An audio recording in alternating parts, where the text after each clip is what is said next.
a reserva e tal. Eu há muito tempo não fazia teatro. Eu estava realmente engatando uma novela na outra e agradecendo os convites. Claro. Estava lá presente. Mas irresistível esse convite para vir fazer essa peça, irresistível. Estou apaixonada, é lindo porque as pessoas são lindas, a equipe é maravilhosa. Você fazia a esposa mesmo, oficial? Eu faço a esposa oficial. Ela foi casada com esse homem 20 e tantos anos, ela teve um filho com esse homem, ela perde esse filho e ela é abandonada por esse homem. Isso é uma coisa difícil de falar, porque parece que você vai contando uma parte da peça, mas no final das contas é sobre esse assunto que nós estamos falando. Não tem muito como manter velado a questão em si.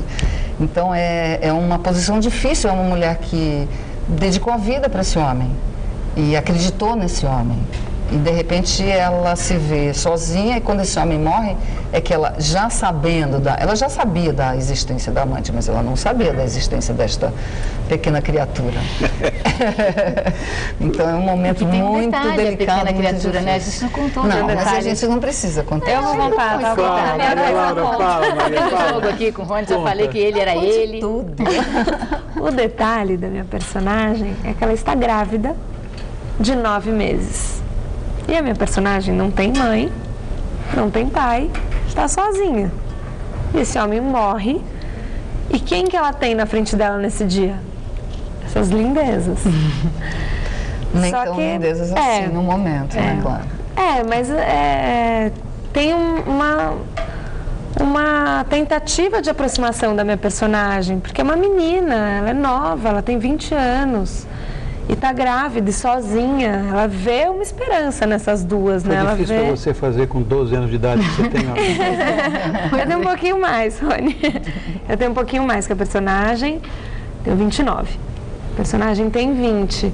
Foi difícil, primeiro que eu nunca engravidei, nunca passei por essa experiência, então fiz uma pesquisa de campo, com adolescentes grávidas, né? Não só mulheres, mas adolescentes já né, aquela menina que tem tudo dentro, um monte de emoção, um monte de questão, ainda mais no meu caso da Verônica, que é a minha personagem, que é órfã.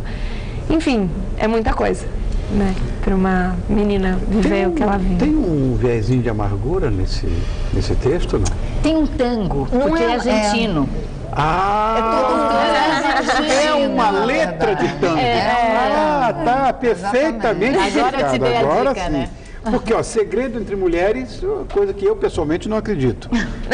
Mulher não consegue guardar segredo. E, na verdade, o segredo desse espetáculo é muito mais, sabe, é como se fosse um novelo que você vai buscando a ponta, que você vai perdendo, mas aí, de repente, você encontra aquela ponta lá no meio, aí você puxa aquele fio, que você fala, ai, meu Deus, onde vai dar esse fio? Eu acho que o segredo... E você vai chegando nessas mulheres tão diferentes, que viam o mundo de uma maneira diferente, que eram vistas por esse homem, provavelmente, de uma maneira não tão diferente quanto elas pensam que elas são, e acho que com o decorrer do período elas vão se encontrando de uma maneira ou de outra. Eu sinto que o segredo é esse lugar lá dentro delas que está pronto para mudar. E a partir desse encontro, elas se encorajam. Por isso que eu digo que eu acho que é um estereótipo no bom sentido, porque nós todos somos algum estereótipo. E eu acho que é o estereótipo que você dá para si mesmo. Então, eu sou a independente que não vai amar profundamente, não vai ter filhos. Eu sou a mulher que vai ficar amargurada para sempre. E, de repente, você quer mudar. E você pode. Essa peça, eu acho que te conta isso. Você pode mudar o que você não quer mais. E nós vamos versar, né, sobre este assunto aqui no nosso Visão Feminina, cujo tema é mais ou menos próximo disso. Exemplo, não importa se ela está sozinha, não importa se ela é casada, se tem filhos ou não. Ela sempre arruma um tempo para a carreira. A gente sabe que hoje é assim.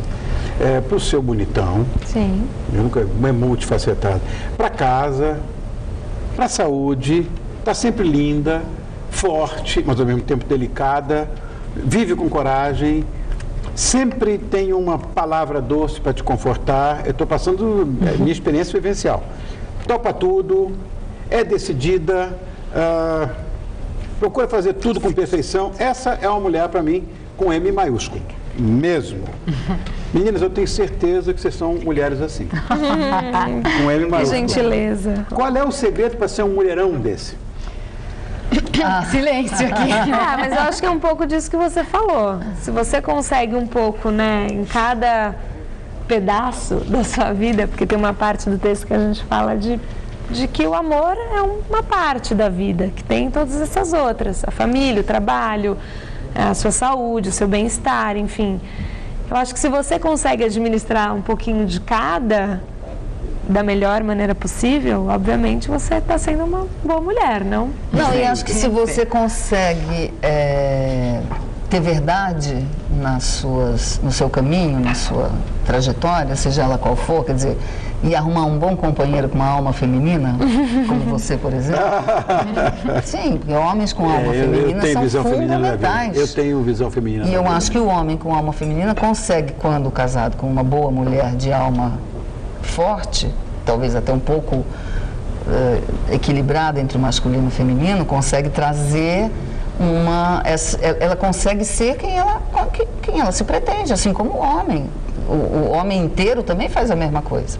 Ele não chega em casa e bota barriguinha na televisão. Então, mas aí a mulher aceita, aí cada um com seu problema. Esta é a grande mulher, aquela que não aceita o cara que chega em casa, bota a barriga no fogão, na cerveja e fala, vai pro fogão, ou vai cuidar dos filhos. Pelo ou vai, amor, nem existe isso. Ai, muito, né? Existe. Será? Eu fui criada com muitos argumentos das mulheres feministas. Tem uma geração de minha mãe, minha tia e tal, que eram mulheres muito... Eu cresci ouvindo Simone de Beauvoir, eu tinha 8 anos, eu dizia, mas o que quer dizer isso?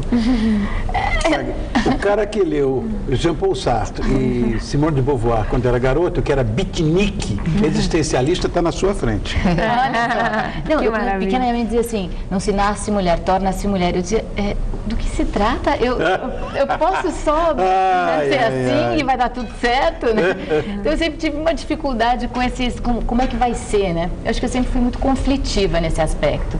Não sei se eu sei ser essa... Mas olha, o conflito normalmente leva a uma coisa de racionalização, sei lá, de descoberta. Aceita tudo, pronto. Não é? Nossa, ele consegue ver assim tão rápido. Agora, o que vocês acham, por exemplo, que essa coisa, que existe essa coisa de uma mulher que tem tempo para tudo, que eu falei, porque nós somos um pouco deficientes, né? Principalmente para si própria, né? Isso é uma coisa excitante para os homens, vocês acham? Eu nunca parei para observar isso, não. Minha experiência vivencial não chegou aí. Excitante e apavorante, né? Apavorante, sim.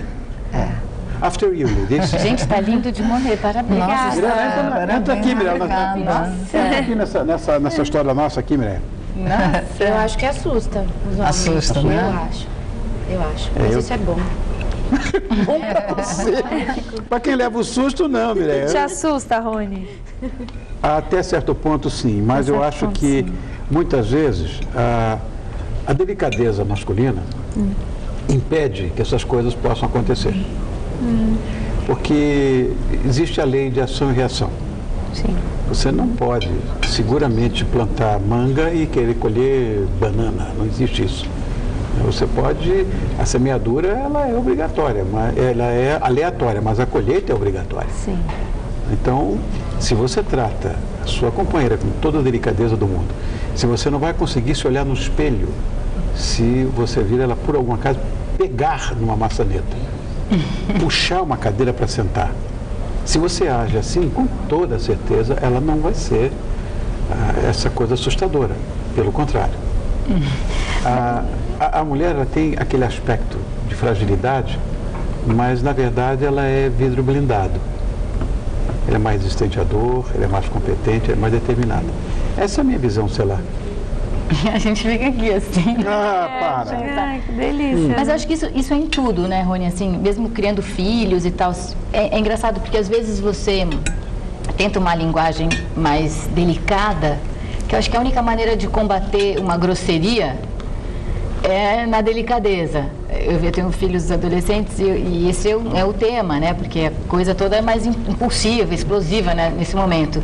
E se você vai para cima, aquilo sobe, nas relações, né? Exato. Ao mesmo tempo, às vezes, a grosseria se apropria da história, né? Então, você precisa sempre... E o único jeito de voltar para a delicadeza é ir buscando mesmo, né?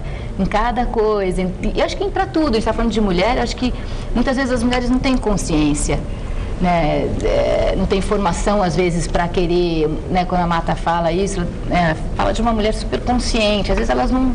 Né? Às vezes falta alguém para dizer isso que a Marta disse, falta coragem, né? Falta coragem. É verdade. Né? Uhum. E a gente vive num momento no planeta onde você tem funções a cumprir.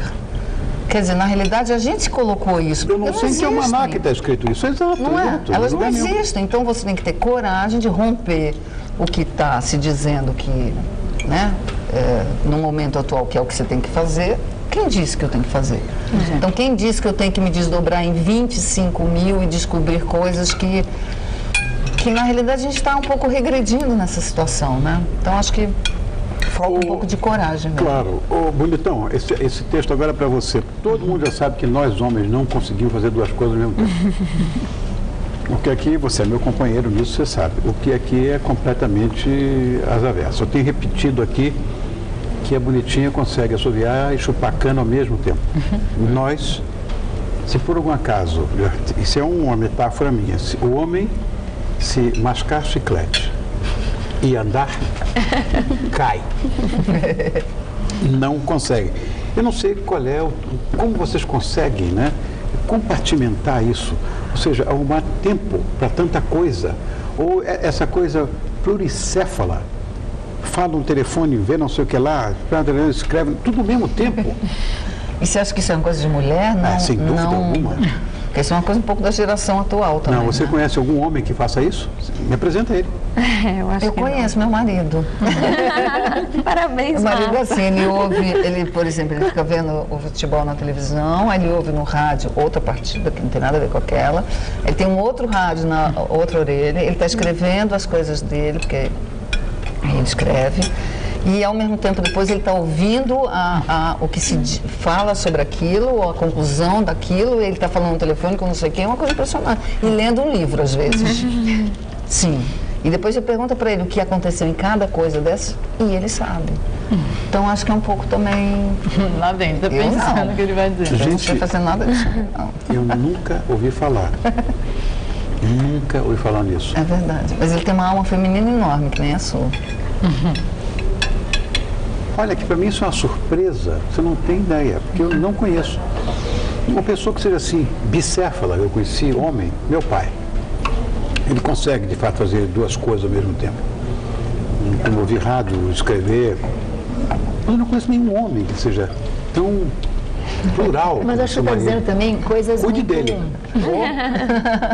Por exemplo, eu fazia um programa no GNT, chamava Modern, que era a mãe moderna.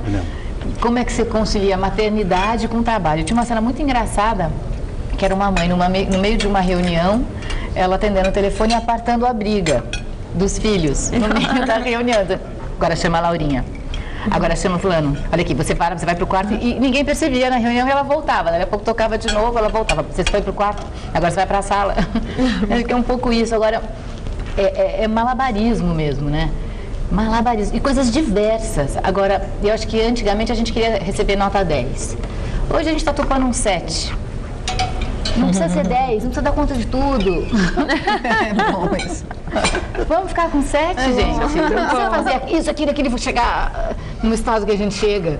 Principalmente nessa idade, né? Quando você já tem que dar conta da casa e do trabalho e... Enfim, né? Olha, eu notei aqui um monte de coisa, o texto hoje é com M's, né? Mulher com M, maiúsculo e tal, eu notei um monte de coisa aqui. E eu notei para não perder, que é muito, no mínimo, divertido, que cabotinismo, mas é. A mulher com M maiúsculo, na minha visão, ela pode ser meiga, mimosa, o máximo, mas também pode ser Vou apanhar. Lá vem, lá vem, lá vem. Melindrosa, manhosa, maliciosa, medrosa, mexeriqueira, materialista, meticulosa, maledicente, mordaz, mafiosa, metida, malandra, minimalista, malvada, marrenta, mal amada, mentirosa, mesquinha, mandona, manguaceira, maluca e por aí vai. Mimada. Não, mimada. Que face da mulher vocês acham que mais combina e que menos combina com a mulher? Esses adjetivos todos seguramente não combinam, né? Combina muito, né? Bem, você acha? Pior é que combina. Acho que não todos, mas... Qual que eu gostei mais? Eu gostei da... Acho que manhosa é uma característica bem manhosa, feminina. Eu acho que tem um pouquinho de Tem tudo isso, esses adjetivos que estão no meio termo, que não é nem o pior e nem o melhor. O menino, quando começa a exagerar pro malvada, acho que não, mas tem umas coisas manhosas. Eu tô pensando até agora. Fiquei sem falar. Não sei também. Maria, você sabe de uma coisa, falou de manhosa. Eu também, como não conheci o seu marido, eventualmente o meu pai, mas eu nunca conheci um homem que não perdesse o rumo, perdesse o norte diante da lágrima de uma mulher. É verdade. Essa talvez seja, ninguém está ouvindo a gente, mas essa é a maior arma de você. Maior arma. Isso desmonta o homem, desmonta. Precisa de muito, uma lágrima. Muita, talvez não. Uma, você já quer muito exagera, se espancar. Né? É muita. Quanto menos melhor. Que foi que eu fiz e tudo, né? Agora, é claro que mesmo a mulher com M maiúsculo tem um momentinho de fragilidade, que eu acho.